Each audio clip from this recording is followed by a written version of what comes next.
So, good evening, and hope you all are doing well and taking good care of yourself.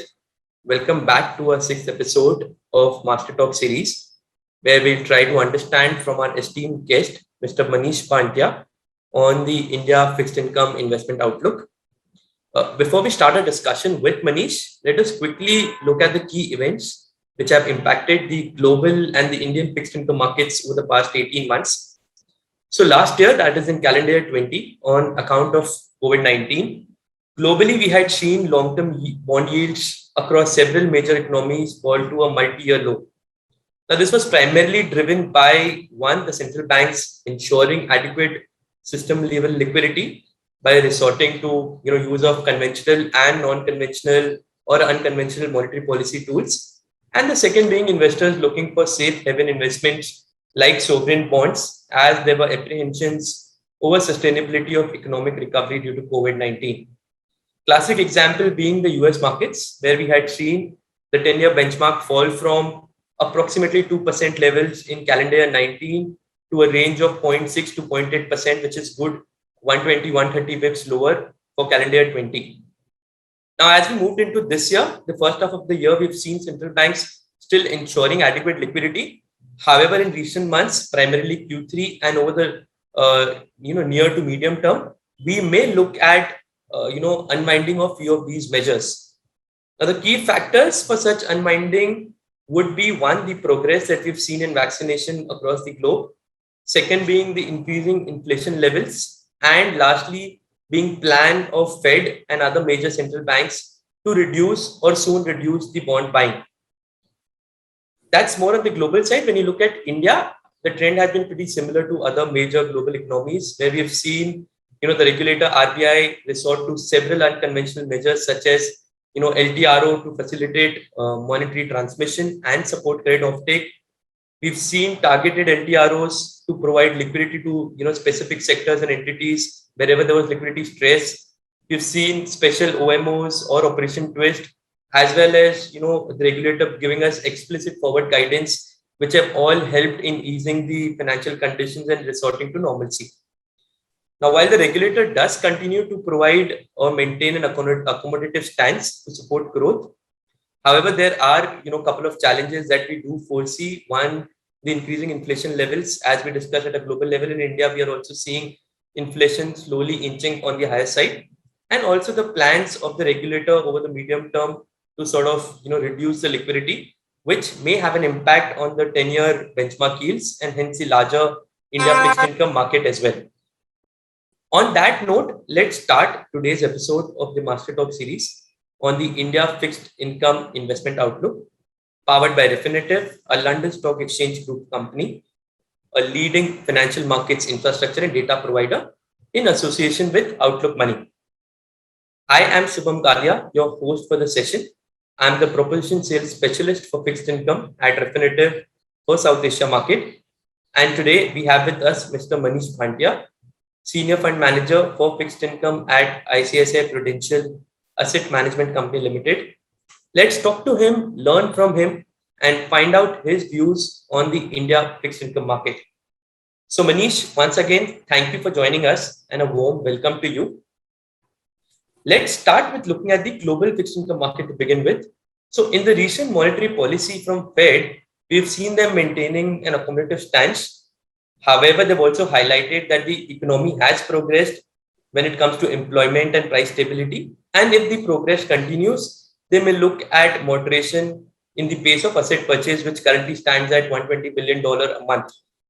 How do you look at this? How do you look at the impact of possible Fed tapering on the global financial markets? And how do you see that as an impact on Indian fixed income markets from a capital flow perspective? Thanks, Shubham, and a very warm welcome to all of you. Look, before I answer this question, one thing needs to be understood, the nature of this crisis and how economies will look like once we are through with this crisis.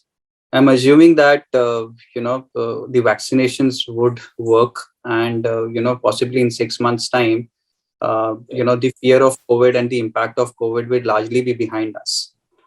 So, normally there are two types of recessions. One recession is where, it is caused by economic reasons, which are largely, balance sheet problems, high leverage, high inflation, high current account deficits. Usually, these type of recessions are the ones which are more long dated, and the economy takes a lot of time to course correct. And the central banks and overall economic variables gradually move in the direction of normalcy. It doesn't happen quickly, but then there are recessions which are because of external reasons and not because of economic reasons. And these are the recessions where during the recessions demand suddenly falls, and suddenly the central banks have to do a lot, because it impacts overall sentiments not only in the economy, in financial markets as well. And central banks have to react, the government has to react to not allow permanent scarring in the economy. This is what we saw in the last 1.5 years. And COVID was the second type of recession where it was caused because of external events and not because of economic events. And rightly so, the central banks and the governments across the world quickly responded to the situation by a large amount of monetary support and fiscal support as well. Now, as we move out of this situation, the difference between the first type of recession and this recession is that the demand quickly picks up, and you normally move towards trend very quickly. So we've already seen US now moving towards trend growth, which effectively means that if COVID was not there, the growth path which US would have had, they are back to the same growth path. That is a CAGR of around 2.5% growth, irrespective of a dip in the COVID year. Now, for the central banks, since it was a immediate reaction which had to be big, the rates were cut to zero, the bond buying programs were very large, but they also understand that it cannot continue forever, and therefore they have to pull back through all of these measures once economy normalizes.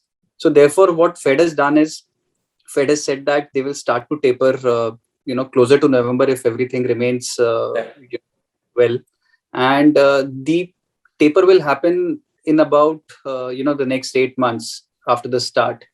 If you look at the taper length in the last cycle during GFC, it was much longer, right? So we can't look at the past to understand how things will pan out in this cycle. I think things have had a very sharp dip, and the rise has also been very sharp.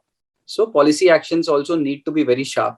The problem is that market is not adjusted to this, and because of this reason, market still believes that central banks will remain very, very accommodative for a very long time. I think that's a basic mistake of understanding of the nature of this crisis. And therefore, if people are confident, if policymakers are confident that we are out of COVID, I think the reversals and normalizations will happen very quickly. So my base case assumption is that at present US 10-year at 1.30 or 1.35, given where the US economic growth is, given where economic inflation is and the forecast ahead, I think it is at a level which is very, very rich, and therefore there are strong reasons for the yields in US to move up. Our assumption is that in the next our assessment is that in the next 6 months to a year's time, bond yields can move to 2.5% in US. Okay. So I think Manish very, very neatly put across. I think the entire concept of a recession which is more number driven, financially driven, whereas something which is more of a unprecedented event, which in this case is COVID, and because of which obviously there have been, as you rightly said, a lot of measures which are new, which have been taken, and because of which the liquidity has come in, and as you see growth coming back on track for large part of the globe, you would see maybe levels which were pre-COVID to some extent, which, as you rightly said, would be in the range of hopefully in the range of 2%, or that what the assessment is. And sort of just linking it to the inflation piece of the story, we've also seen, because of certain economic growth coming in, we've also seen some surge in inflation. Obviously, it has a couple of other factors coming in, wherein we've seen oil prices increasing a bit, commodity prices going up. We've also seen some bottlenecks around the supply chain. All of this has led to obviously inflation going up, which sort of also has an impact when it comes to yield. That plays a very big role when it comes to yield. So how do you really see the global inflation levels, and again, how do you see the impact of that on the global markets and hence on the Indian markets? So, because of these unusual situations, supply bottlenecks also got created. We've seen huge supply bottlenecks in the, supply chain, global supply chains, where, suddenly the demand in US has gone up, but, you don't have enough, supply or logistics available to meet that. You have had situations in China where, the ports have been under lockdown for 10-15 days, and that has created mismatches in terms of the overall availability of charter for ships.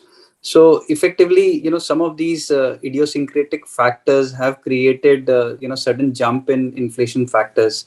But if we put that aside, and these things normally would come back or normalize in the next 6 months. But beyond this, if one looks at how inflation looks at, what has also happened is there's been a low level of investment in a lot of areas over the last 3 to 6 years globally, largely because growth has been slow. More so in China and other emerging markets, and which has led to lack of investments. The other thing which has happened suddenly with this COVID cycle is more to do with sudden change in thought process globally in terms of going green, in terms of getting into new sectors in terms of technology. So traditional investments in possibly oil and gas, in metals, all of this has been very slow, and normally there have been restrictions in terms of investments in some of these sectors. Because of this, the outlook on supply has suddenly turned weak, and since demand has started to pull up, what people are seeing is a demand supply mismatch, and which has led to increase in commodity prices, in oil prices. Some of this will again, I think, is because of short-term supply bottlenecks, which will get neutralized.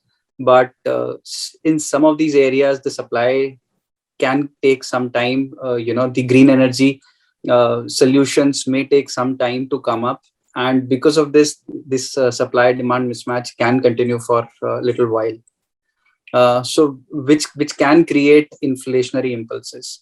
The other part of inflation, which I think is more to do with localized factors, not these global commodity factors, is also over the last 1.5 years, even local investments in various areas have been low because sentiments have been very, very weak.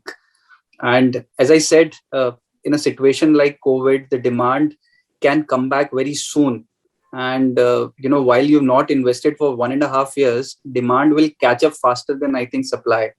So I think that this is something which is unique about this COVID kind of a recession. And the private sector normally works on the basis of the present demand supply, and it is difficult for them to assess whether demand will come back sooner or not. And therefore I think that we will be in a situation the next 1 year where demand moves up faster, but there will be supply challenges, output gaps close in faster, even for a country like India. And possibly you will have a higher inflationary situation. Okay. No, I think again, pretty persistent points, and the entire concept. I mean, I was recently reading in one of the articles where it stated that the freight charges have gone up from something which used to be in the range of $1,500-$2,000 a container to as high as $15,000-$20,000. So clearly highlights the situation which is there across the globe when it comes to the supply bottlenecks. Also, a lot of this activity is happening in China, which is obviously impacting the freight, considering significant amount of investments there does have an impact on the overall economy. So I sort of completely sort of gather what you're saying. Just to sort of move on to something which is, since we were discussing about possibly impact of China, and also something which is more currently happening there, I thought maybe if we can get some view from there, which is the growing fears of China's Evergrande defaulting, which you would have seen over the last 7 to 10 days has rattled the global markets. investors are worried about the potential impact on the wider economy in case, considering the sizable amount of debt they carry. I think it's close to $300 billion. How do you see that? I mean, we've read it says it can be something which can be significantly, you know, it can impact the economy globally significantly. It can be something as bad as definite crisis. There are multiple views on it, and people do expect maybe some support to come in from the government there. How do you read the event? It's again a very recent event, an individual event, but how do you read it? How do you look at it? The way I would analyze the situation is whether it is something which is a unknown, or whether it was a known thing but which has happened in the recent past. If it is a completely unknown thing, then I think the risks are higher, which happened during Lehman time. I mean, nobody at that point of time had thought that a bank like Lehman would, just on a day, default. Ever, Evergrande, to that extent, has been under pressure for the last 5 to 7 years, and it's a known fact that the debt has been very large, and they've been borrowing at higher levels. Um, I think it is more of a design which China is operating with right now. They're trying to clean the system. They understand that this is a burden for them. At some point of time, they had to take the hit of these, things. So I think it's a more of a capitalist approach which China has taken, which is, I think, a very forward-looking approach, and therefore, because it's more of a design thing, I think that the impact will not be catastrophic. Of course, the impact would be there. I'm not saying impact won't be there, but I don't think it's going to be a contagion event. Uh,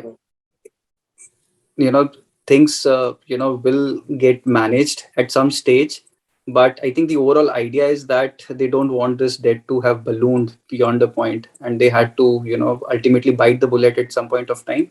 Right now, the whole thinking in China is that they are working with a long term vision. They're not working with short term goals. If you look at the objective of having a 8% GDP growth, that I think has changed completely. They're not targeting any GDP growth number now. So I think their plans, their visions have changed completely. And under that, I think some of these things, like Evergrande, I think they want these things to get resolved for the economy to move back to a better shape. And therefore, I think it's good for them. I don't think it becomes a contagion. Of course, in the near term, it can have some negative impact on demand. Okay, okay. Thank you, Manish, for that. Now moving to more on the on the Indian fixed income markets and the Indian economy. Now, obviously, as we were discussing, because of the unprecedented event, India, like other countries, had impact on its growth and fiscal deficit numbers for the last financial year, 2020-21. What is your outlook when it comes to the Indian economy for the current fiscal? Do you expect the government to meet the fiscal deficit target of 6.8% for the year 21-22? So,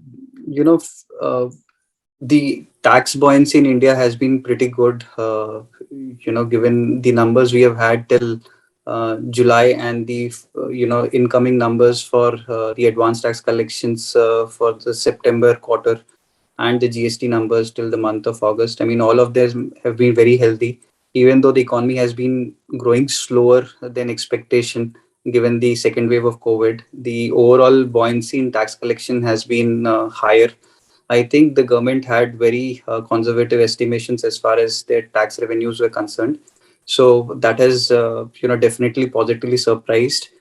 Um, I think this trend will continue through this, fiscal year, and I don't think there will be challenges in terms of funding the fiscal. So far, the government has not spent enough. The reason which I can gather is that in the initial few months, because of the COVID, the government machinery could not work completely. But now, over the last 1.5 months, it seems that the expenditure levels have started to normalize. So I believe that in the second half of the fiscal year, government will spend the budgeted amounts. There will be issues in terms of the non-tax revenue numbers, which are largely the capital receipts from disinvestment or from spectrum revenues. However, I think the tax revenues should be good enough to compensate for some of these things. Okay. The other thing which I also want to highlight is the excise duty which the government has been collecting on petrol and diesel. Mhm. That's already exceeded the budget, and I think if they continue collecting that, so that's going to additionally add to their overall revenues. Correct. Okay. So you're saying from a fiscal deficit perspective, the government was conservative in the numbers that they've considered. Obviously, the expenditures have been not very high. So the second half of the year, we'll see sizable, possibly we'll see good amount of expenditure. But because of good collections, you see that the year to go by, you see that the government would be within the number. We'll not see any significant surprises per se when it comes on the fiscal deficit side. Taken. Okay, fine. And apart from that, while you did touch base on inflation, which is one of the most important factors, do you see any other macroeconomic fundamentals which you feel can have an impact on the plan that the government has put across and the regulators put across over the next say year and a half? Any surprises? Do you think anything which can have an impact over and above inflation that you did mention? I think that it is about the general K-shaped recovery and the market structures, which I'm not very positive on. I think that market structures in India have shifted towards consolidated market structures where a few players in each of the industries have gained market share. That kind of distorts the perfect economy, microeconomy structures, which are more, I think, which are more conducive to a balanced growth. The other part is that we're seeing that the current recovery is more K-shaped, while I think that as economy normalizes, we'll have a generalized recovery, where in the second half of the recovery, possibly the middle and the lower segment of the population will derive the benefits out of the economic recovery. But till date, it's a K-shaped recovery. So in my view, something like a petrol tax or a diesel tax is a consumption tax, and at this point of time, there is a case to support consumption because inflationary pressures are already high. So I think some of these things, will have an impact, as we move ahead. Suddenly you will see that as things normalize, people will start to feel the pinch of higher prices, higher inflation, which they are not right now because people are right now still sitting back at home and not spending as much, so they're not feeling the impact of the high prices. And because the market structure is such that the overall bargaining power of people has also come down because of few players in each of the industries. So these are some of the things which I worry me right now. But from a more broader perspective, I feel that we'll have a quicker recovery than people expect. And I think that possibly will help us to achieve a lot of other objectives. Correct. Okay. Thanks, Manish, for that. Just to sort of shift gears a bit and maybe again maybe look at the regulator. So RBI has also been maintaining its accommodative monetary policy stance to support the growth, but there have been recent developments that may signal a gradual shift to a more neutral stance. The recent statement also by the Deputy Governor, Mr. Michael Patra, that RBI likes glide paths, not crash landing, which means we will see something happening from the RBI front as well when it comes to sort of reducing the liquidity a bit. How do you see these events and what's the impact? Do you look at it, again, when it comes to the fixed income markets? So I think RBI would have learned from the past, and also learned from what has happened globally in economies which have normalized, out of the COVID. I think the fear after the second wave still is that we may have to face a third wave. Possibly in the next 1 or 2 months, we'll see whether we see a third wave or it's just a hoax fear. But effectively, as the economy normalizes, I think RBI will also want to normalize its policy measures. Right now, we're having a very extraordinarily easy policy, and some of these extraordinary policies, if they do not get neutralized in time, can create extremes in certain areas, which can come back and haunt you at some point. So it is essential that RBI neutralizes in time, and I think RBI understands that, and which is why they have started already to talk about more normalized liquidity policies. And once they get a hint that the economy is out of the COVID fear, I think they would move towards neutralizing some of it. So, maybe just to sort of again, if you will have to maybe from your perspective, if you have to say put some timelines or some horizon around when do you see to some extent these things happening, would you be comfortable to sort of share with us what do you think is an ideal time where slowly steadily you can see uh, the unconventional measures being taken off, moving to more standard conventional measures, while it's anyone's get the third wave and things, but from a fund manager looking at a sizable portfolio, what's your view, and when do you see RBI actually slowing down its act on the liquidity? So I think by end of this year, calendar year, the RBI should have a fair assessment of whether COVID is there, COVID is not there, and beginning next calendar year, they should be in a position to frame policies which are more in tune with what lies ahead for us. So from that perspective, I think that come the last quarter of the financial year, you would start to see RBI change its gear in terms of how do they, put their stance on the policy, how do they look at liquidity, how do they look at the short-term rates. I think some of these things would happen by the first half of the next calendar year. So initially, I think it will be gradual. So that's why I'm saying first of the calendar year. But if things remain okay till this first of the next calendar year, I think then things change quickly. So Got first, it, got then quick. got it. Thank you, Manish, for that, and giving us some timelines on possibly what you think would be the way RBI would want to manage the liquidity in the market. Now, talking about liquidity and the way it has supported the market, I think one thing that's come out very clearly is that corporate bonds had a very good calendar year 20, where because of so in fact, let me go maybe a couple of years back.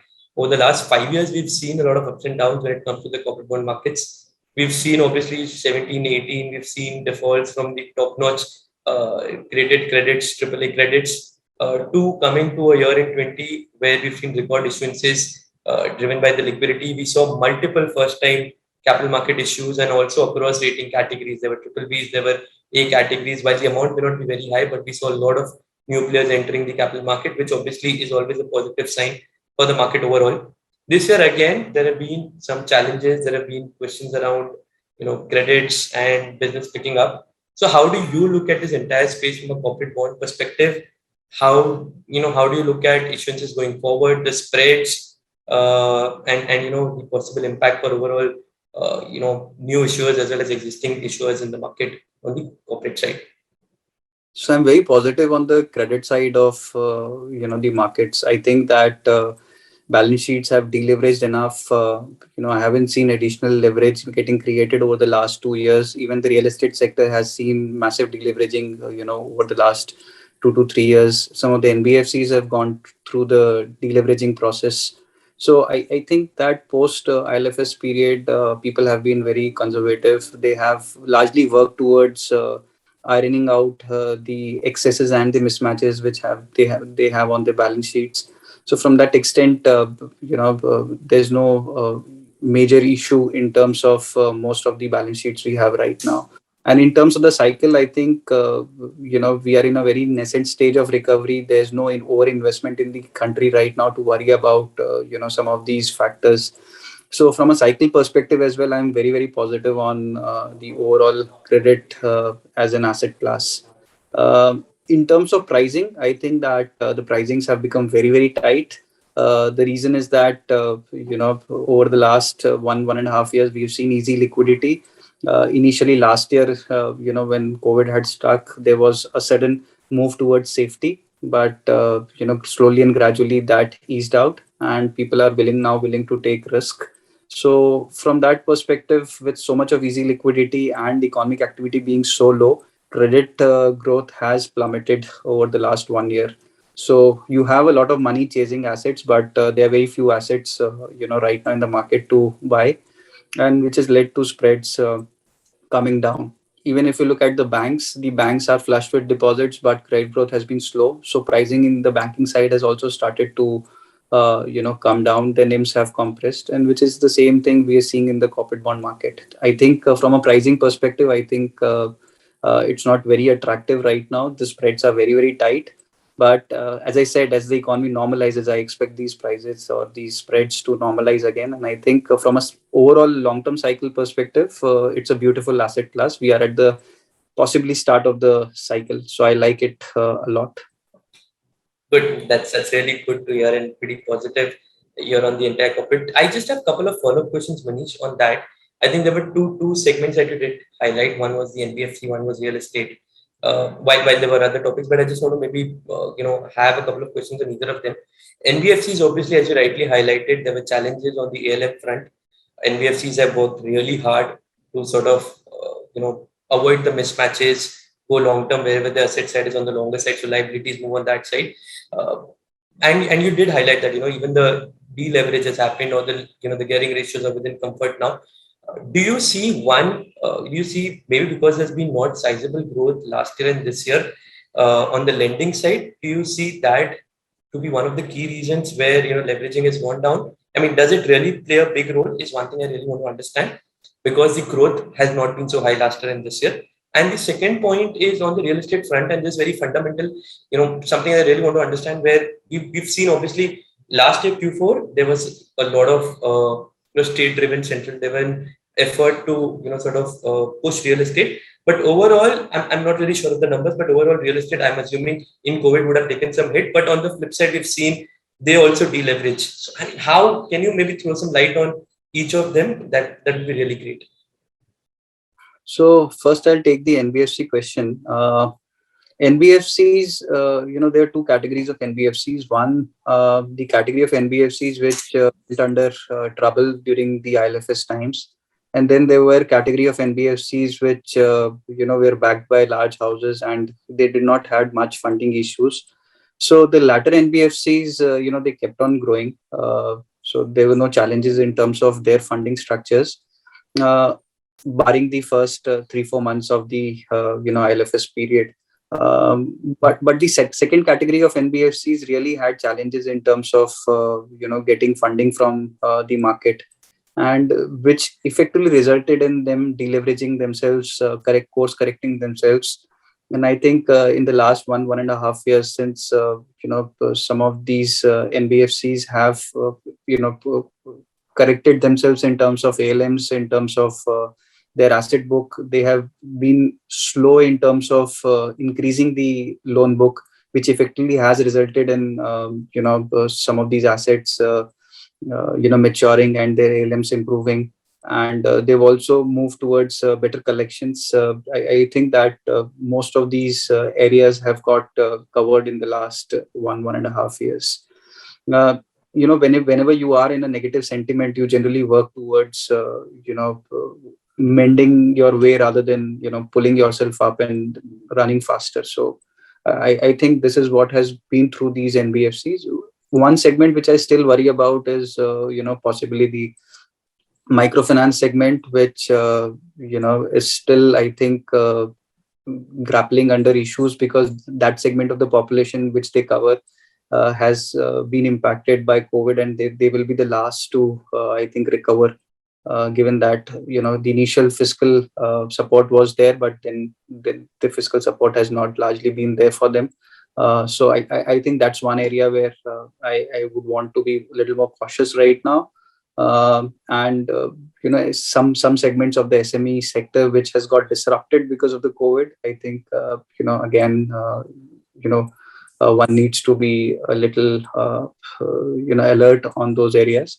But barring that, I think most of the other segments are doing reasonably well. As far as real estate is concerned, I think the industry has gone through a deep correction. The cycle lasted almost 8 years. Since 2012, we have seen real estate cycle